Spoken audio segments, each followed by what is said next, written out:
My name is Peter Lengkeek. I come from the Birds, the Renvilles, and the St. Johns is my mother's side.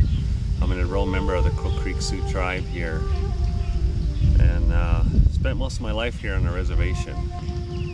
We're the Hunkpati Dakota, which is part of the Medewa band of what's called today the Minnesota Sioux. That's who we come from. All of us here, we descend from them 38 that were hanged. And take great pride in who we are as a people. You know, we were almost annihilated. Our numbers were brought down so far, it's a wonder that we're even here today. We've been known for a long time as a forgotten people. Everybody thinks we're Lakota here. Whenever they refer to Lakota Indians, we're part of that. We're actually just the most western band of Dakota. There are more Dakota that settled up in Standing Rock and Eagle Butte, which is north of here. But this was the main place where Dakota are, and we've been known for years as a forgotten people. But because of people like Lyle here in the Diversity Foundation and the Crow Creek Long Riders and other entities that are not from here, you know, where people are starting to find out who we are, where we come from, and what we've been through.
Like I said, it's a miracle that we're even here. Myself, my wife, my children, all the other people that are here. It's and that's how all this came about. This children's powwow, the honoring of the children, and, you know, everything we did here this weekend. It's beautiful. I have no other words for it.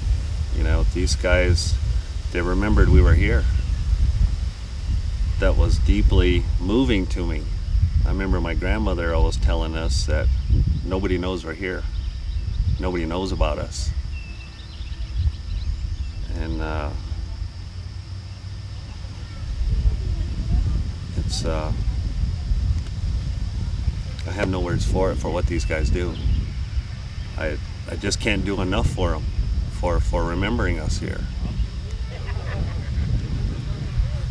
This is one of the spots where our people were let off the boats at. There's 3 spots here down this river where our people were let off at, and it just depended on the sandbars in the river and how high the river was at that time is where they dropped us off at. They were told to drop us off in the most inhospitable place they could find, and this was it. At that time there was nothing here. Everything, it was in the about the 7th, 8th year of a severe drought, and they said that everything was dead here. Even the vultures were dying. And that winter to follow that, after our arrival here, was one of the hardest in South Dakota's history. All of that coupled with the starvation, the brutality at the soldiers, the exposure, it's a wonder we're even here.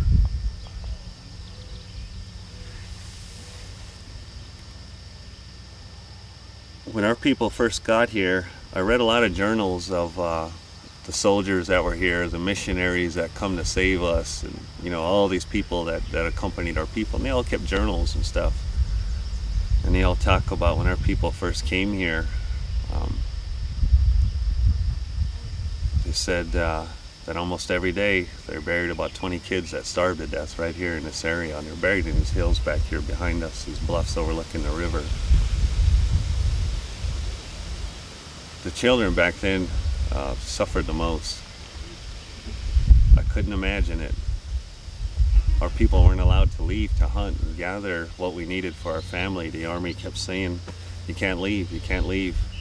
You have to stay here, just wait. A boat full of fresh meat is coming. I'll tell you a story. When months after our people were here and we weren't allowed to leave to hunt and gather, and our people were dying left and right every day, they were starving to death. My grandma even said that they ate the bark off the trees. They would go down to the river and they would gather mice beans, they call them, baby mice. They'd find them nests and they'd throw them in the soup. And they always put a rock in the soup. The boiling water would boil the minerals and stuff out of the rock, and that was, that was sustenance. That was what kept a lot of old people alive. But this man, he was one of the leaders of this tribe. And he kept asking to go hunt, go hunt. They could smell the buffalo up there. When the wind was blowing right, the buffalo were north of us about 30-40 miles. And our people could smell that. So they kept asking to go, and they said, no, there's a boat coming, of fresh meat, supplies, everything you need on it. Well,